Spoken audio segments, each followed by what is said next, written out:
Hello and welcome, I'm Thomas Porteous and you're watching NewsX World. Let's take a look at the top stories this hour. After nearly 3 hours of talks in Alaska, Trump says we didn't get there and repeats no deal until there's a deal. Russian President Vladimir Putin claims he is sincerely interested in ending the war but gives no details. In a Fox News interview after the summit, Trump tells Ukrainian President Volodymyr Zelensky to take responsibility for striking an agreement. He says any future talks must include European involvement. Kremlin spokesman Dmitry Peskov describes the talks as very positive and a path to move forward. Putin says the summit marks the beginning of a possible resolution and closer US-Russia relations. Trump said a deal could include prisoner exchanges, claiming he was shown a list of thousands who may be released. He puts the odds of success at 50-50, saying Putin wants to solve the crisis.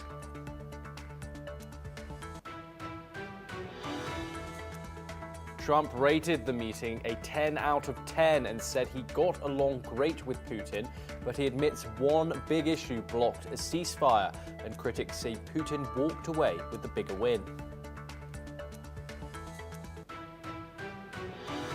The summit ended without questions from the press, but with Trump promising to see Putin again soon.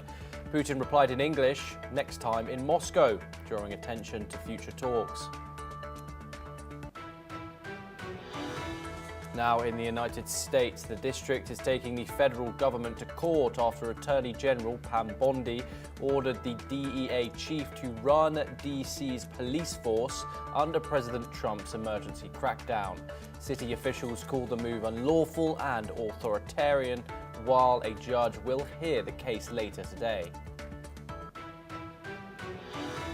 In the Middle East, sources say Israel and South Sudan are holding talks on resettling Palestinians from war-torn Gaza to the African nation, though no deal has been reached. Palestinian leaders have dismissed the plan as unacceptable. Now, our top story today. Of course, President Donald Trump and Vladimir Putin ended their highly anticipated summit in Alaska with no ceasefire agreement and no clear path to peace in Ukraine. Both leaders insisted that progress was made, but neither offered any details. Trump, speaking to reporters after the nearly 3-hour meeting, said, "We didn't get there," and repeated his line that there's no deal until there's a deal. He nevertheless claimed the talks were productive, calling them a 10 out of 10 and saying that he believed a deal was still possible. Putin struck a similarly optimistic tone, declaring he was sincerely interested in ending the conflict, but provided no roadmap for how that would happen. Both leaders, surprised, observed by delivering statements without taking any questions from any journalists. Their delegations also left the room immediately afterwards, leaving many outstanding issues unanswered. In a Fox News interview recorded just after the summit, Trump floated the possibility of a prisoner swap, saying he had been presented with a list of thousands of names. He added that land swaps and territorial arrangements had also been discussed, calling the meeting with Putin very warm and suggesting they were pretty close to a deal. Yet Trump also stressed that any agreement would depend on Ukrainian President Volodymyr Zelensky, who was not invited to the summit. Trump urged him to make a deal while saying future talks would need to include both Putin and Zelensky, along with European partners. Reaction has been mixed. Former US Ambassador to NATO Douglas Lutte called the outcome a gain for Putin, who secured the prestige of sharing the stage with the American president, while Trump walked away with zero. Analysts say the lack of substance leaves the war's future uncertain, with Kyiv still silent and no new steps announced to halt the fighting. The red carpet greeting in Anchorage, complete with 2 handshakes, a motorcade ride in Trump's limousine, and a backdrop of reading pursue peace may have provided drama, but for now, the substance remains elusive and the war in Ukraine rages on. We are now... Okay, we have some of the biggest statements that the leaders have made post the historic summit.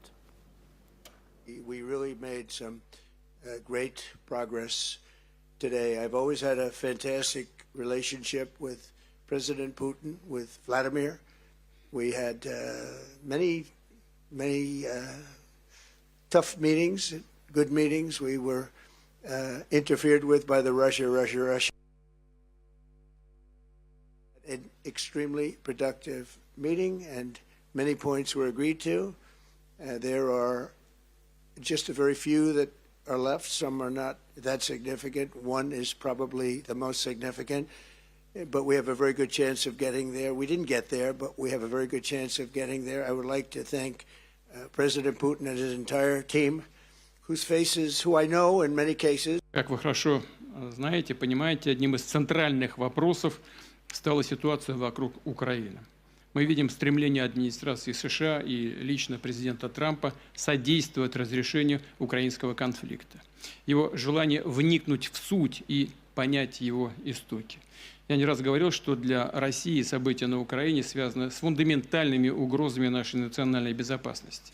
Более того, мы всегда считали и считаем украинский народ, я говорил об этом неоднократно, братским, как это ни странно прозвучит, в сегодняшних условиях. У нас одни корни, и все происходящее для нас – это трагедия и тяжелая боль. Поэтому наша страна искренне заинтересована в том, чтобы положить этому конец. При этом мы убеждены, что чтобы украинское урегулирование носило устойчивый и долгосрочный характер, должны быть устранены все первопричины кризиса, о которых говорили неоднократно. Обеспечен учет всех законных озабоченностей России, восстановлен справедливый баланс в сфере безопасности в Европе и в мире в целом. Я согласен с президентом Трампом, он сегодня говорил об этом, что, безусловно, должна быть обеспечена и безопасность Украины. Конечно, мы готовы над этим работать. Хочется надеяться, что достигнутое нами понимание позволит приблизиться к той цели и откроет дорогу к миру на Украине. Мы рассчитываем, что в Киеве и европейских столицах воспримут все это в конструктивном ключе и не станут чинить никаких препятствий. Не будут предпринимать попыток за счет провокаций или закулисных интриг сорвать намечающийся прогресс. Я хотел бы поблагодарить господина Трампа за совместную работу, за доброжелательный и доверительный тон беседы. Главное, что с обеих сторон был настрой на результат. Мы видим, что президент США имеет четкое представление о том, чего хочет добиться, искренне заботится о процветании своей страны и в то же время проявляет понимание наличия в России своих национальных интересов. Рассчитывает, что сегодняшние договоренности станут опорной точкой не только для решения украинской проблемы, но и положат начало восстановлению деловых, прагматичных отношений между России и США, что президент США имеет четкое представление о том, чего хочет добиться, искренне заботится о процветании своей страны и в то же время проявляет понимание наличия в России своих национальных интересов. Рассчитывает, что сегодняшние договоренности станут опорной точкой не только для решения украинской проблемы, но и положат начало восстановлению деловых, прагматичных отношений между Россией и США. Сегодня мы слышим, когда президент Трамп говорит, что если бы я был президентом, то войны бы не было. Я думаю, что так бы на самом деле и случилось. Я подтверждаю это, потому что в целом у нас с президентом Трампом наладился очень хороший деловой и доверительный контакт, и у меня есть все основания полагать, что, двигаясь по этому пути, мы можем дойти и чем быстрее, тем лучше, до завершения конфликта на Украине. Очевидно, что российско-американское деловое и инвестиционное партнерство имеет огромный потенциал. России и США есть что предложить друг другу в торговле, энергетике, цифровой сфере, высоких технологиях и освоении космоса. Актуальным видится и взаимодействие в Арктике, возобновление межрегиональных контактов, в том числе между нашим Дальним Востоком и американским западным побережьем. Yes, you just heard from both President Donald Trump and President Vladimir Putin. We're now going to dive into a discussion on the outcomes of the summit that the whole world was watching. For this discussion, we're joined by Dr. Satoru Nagao. He's a fellow at the Hudson Institute. He joins us live from Tokyo, Japan. We're also joined by Shruti Dasgupta. She's an international affairs expert. She joins us live from New Delhi. And we're also joined by retired Major General Dr. Rajan Kochhar. He's a senior strategic and defense expert. Thank you very much, everyone, for joining us on this discussion. Let's dive straight in. Dr. Nagao, I wanted to start with you first. There's been widespread criticism about the outcomes of this summit. Donald Trump said that he wanted a ceasefire. However, Putin has been granted to continue his war in Ukraine. He also got to share the stage and have a very grand meeting, a ride in the president's limousine with Donald Trump. Did this summit change the trajectory for the Ukraine war at all, do you think, Dr. Nagao? It is unclear whether this is a successful meeting or a failure to seek the ceasefire in Ukraine just now. Because President Trump received some suggestion from Putin and he asked President Zelensky or NATO leaders. So that's why after the reaction from them, it will be clear the success or not. So that's why just now I cannot say this is a success or this is a failure. And but view from the condition, there is no ceasefire agreement. There is, even if about the next meeting, there is no promise to hold. So view from this, there is no agreement means that there is no achievement. But at the same time, President Trump also said just now he do not need to impose a secondary sanction against Russia. Second, which will impose the country who import products from Russia. So that's why this means that President Trump think that they do not need to make more pressure to Russia just now. This means that this negotiation is still ongoing, and the results we cannot say clearly just now. So that's why I'm waiting the response from the NATO side and Ukraine side. That is my current situation in my analysis. Thank you. Yes, thank you, Dr. Nagao. We're also joined by Shruti Dasgupta. Shruti, your thoughts on the outcome of this summit? Vladimir Putin has got to continue his war in Ukraine despite the strong rhetoric from Donald Trump saying that he would be very angry if a ceasefire was not announced today. However, all smiles during their press conference and positive words and hopes of a meeting soon. Your thoughts, Shruti? Greetings, Thomas.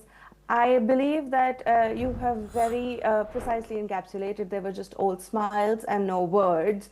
There was nothing actually achieved. But for me, the irony was that they did say that they discussed business and trade and relation and cooperation amongst the peace talks. So this is kind of like the dual face of USA being exposed, because they are sanctioning nations on the basis of the fact that they are doing business with Russia during the Ukraine war. So basically it unmasks USA as well as NATO when they say that, okay, peace talk can be used to negotiate trade. One of my takeaways is that. The other one is that although both of them were flexing in their own personal ways, there is definitely a sense of clarity that must have been delivered to Trump, because although he was all bluster about it, that there's a 25% chance that it will fail, and then he went ahead with the fact that, I'll impose secondary sanctions, but he didn't. And he wanted immediate ceasefire. And now probably he came back better educated about the complexities of the situation, where he just cannot raise the white flag on behalf of the competing nations or the conflicting nations. And so he's probably understood that this is a deeper conflict. But I will give him this point that Putin came out and said that this particular war could have been avoided had Trump had been the president of USA in 2022, which was basically saying that the spring peace deal that was signed between Russia and Ukraine, that Ukraine was encouraged by Boris Johnson and other NATO allies to walk away from, that particular peace deal would have held, and the world would not have witnessed 3 years of war and destruction and loss of human life. So Putin has made his stance very clear. He's laid out the primary causes of the war. He's shown Trump his hard lines, that these probably are the reasons why I will not sign a blanket peace deal. You need to negotiate on the finer nuances of why this conflict has become such a big one, where more than one nations are involved physically, monetarily, militarily. Yes, Shruti, thank you very much for your insight. Major General Kochar joins us here on the program. Thank you very much for joining us, Major General. Does Putin gain here from walking away and continuing his war, and also appearing on equal footing with Trump in his press conference and also this meeting? Thank you, Thomas, for inviting me to this discussion. Definitely, Putin has gained substantially at the world stage. His stature has gone up after this meeting. And it's very, very clear this carrot and stick policy of Donald Trump does not work with Putin. You can't impose conditions before you start a negotiation. And I think Trump had to backtrack on that. And that is why there wasn't any rhetoric or any strong words used after these talks have failed. And it is very, very clear. You have to understand this was diplomatically symbolic talks, but substantially hollow, because there were no outcomes. And frankly speaking, I was not expecting also any tangible outcome without involvement of Ukraine. Today morning, I was just reading the statements made by Zelensky, because Zelensky has been maintaining, or he has been condemning any talk between Russia and the US without involvement of Ukraine. The two most important issues, or three most important issues which will ensure ceasefire, I feel. First is the issue of land which has been captured by Russia, because Ukraine is insisting that they will not cede any inch of land. Today we are aware 19% of Ukraine is captured by Russia. As a matter of fact, in the last 3 months, the Russian offensive has been very, very strong, and almost 1,500 square kilometers of area has been captured. A second important aspect is demilitarization of this area. Who is going to be a part of that demilitarization force? Because Russia does not accept any European Union troops to be positioned in this area. A third important aspect is about prisoners and the children who have been abducted, because Ukraine has been insisting on this, that we would like to go ahead with this part first and then come to the other parts of the ceasefire. And one important aspect I would like to bring to your show is that any kind of a ceasefire, there has to be a trust factor between the two sides. See, why Gaza and in Gaza, Hamas and Israel are not coming to a ceasefire is the lack of trust. So there has to be certain amount of security guarantees coming through, and NATO membership is certainly off the table. So there are many, Trump says only one odd issue is left to be resolved. I feel there are a number of issues which are left to be resolved, and Trump has not succeeded tangibly, I would say. But my concluding remark is that I see a silver lining, in the sense that Trump and Putin have got together. There is going to be a thaw in the relations now, because this kind of distancing between Russia and US was not good for the world.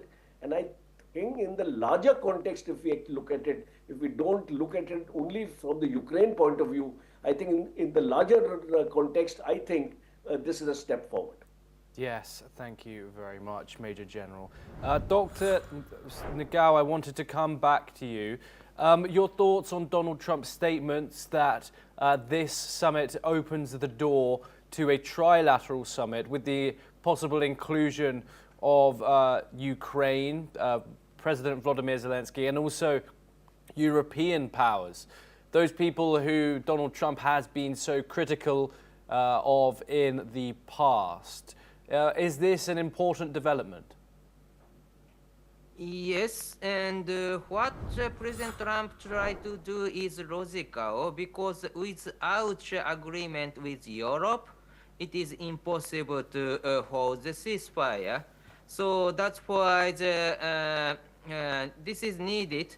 But at the same time, view from Russian side, it looks like Russia want to divide the US and Europe, or US and Ukraine to win the war. And President Putin's stance is Ukraine is not a country and the leader is not the national level. So, such kind of logic is exists in Russia. Even if other country admit Ukraine as a country. So that's why if Putin meets Zelensky, this is not equal Russian side believe. So that's why the Russians, if President Trump want to seek the trilateral meeting, the next as the second meeting of this series, it relies on the Russia's attitude. That is the current situation, and so it is a very tough job, I believe. Yes, indeed, Dr. Nagao. Shruti, I want to bring you back in here. When Donald Trump and Vladimir Putin were addressing international press, they were standing in front of a wall that said, "Pursuing peace." Vladimir Putin also reiterated that he has sincere interest in pursuing this peace. However, in the backdrop of this, we saw escalating conflicts going on in the east of Ukraine. Is Putin's sincere interest in peace credible, or is it tactical positioning? Pursuing peace is the theme that they're probably going to present throughout any of the meetings held under the series of pursuing a ceasefire, bringing an end to the war. So we'll see that particular backdrop show up much more often. Beyond that, it is not just that the Ukraine side was attacked. Ukraine also attacked a Russian side and right into the Caspian Sea with a long-range drone attack where they sank a ship where they suspected of carrying supply ship that was suspected of carrying drone parts or something like that. So basically, the aggressions in Europe continue. Both the countries have exchanged fire while the peace talks were supposed to be happening, and this basically shows exactly what Trump said, that there's no deal until unless there's a deal, until unless the paper is inked by the nations that are actually conflicting. There is going to be continued aggression across the world. This is not only Zelensky posturing, this is also Europe posturing. They are showing that they are ready to supply Ukraine with whatever fuel, ammunition, and other necessities that are there for Ukraine to continue the war if an unequal peace is sought. So as long as, which again, Trump tried to avoid using this word, the word divvy up, but this is exactly what is going to happen to Ukraine soon if peace is sought through this particular method. I don't think NATO beyond USA has any significance. So if US is happy with the terms that comes through, the NATO nations will fall in line and Ukraine will be pushed onto the table to sign the deal.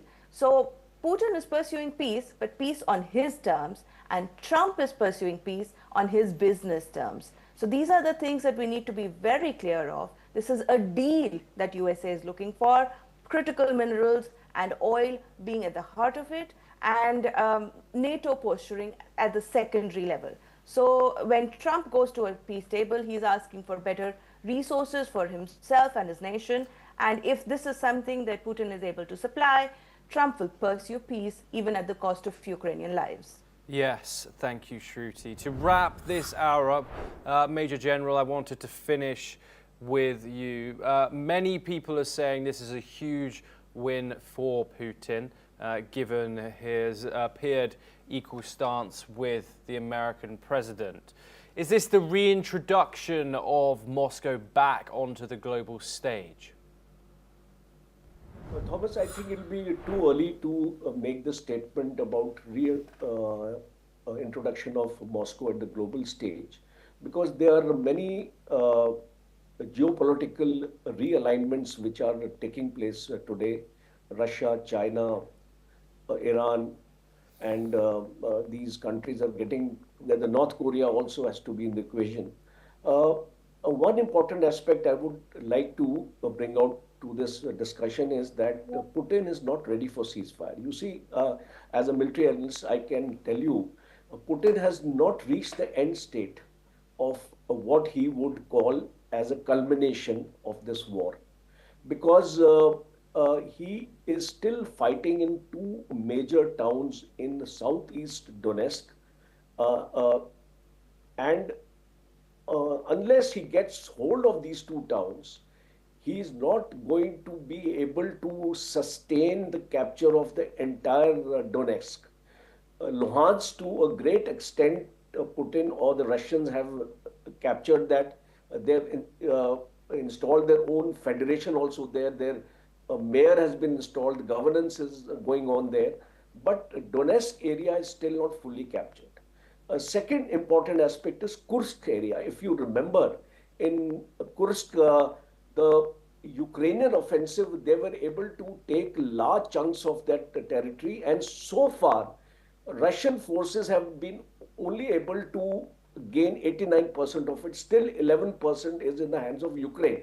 So if you call a ceasefire at this stage, what is going to happen to the balance of Kursk? What is going to happen to the balance of Donetsk? Because Putin is not going to accept anything unless he secures these entire areas for Russia, and he wants a land bridge between Donbass and Crimea to be established before he signs on that piece of paper which is called a deal. So I think Putin is buying time. He has started these negotiations because he is also under a tremendous pressure from the US as far as sanctions are concerned, because Russian economy is also suffering, and Putin also knows that. So I think I would actually conclude my argument by saying that Putin is buying time. He is not yet ready for the ceasefire, and he is going to escalate this offensive. Only yesterday itself we actually saw the escalation has already started. He is going to escalate the offensive, and he does not have time because he knows it's a matter of months before a ceasefire can be arrived at. Yes, thank you very much, Major General Kochar, for joining us here on the program. I also want to say thank you to Dr. Satura Nagao and Shruti Dasgupta for joining us in that discussion.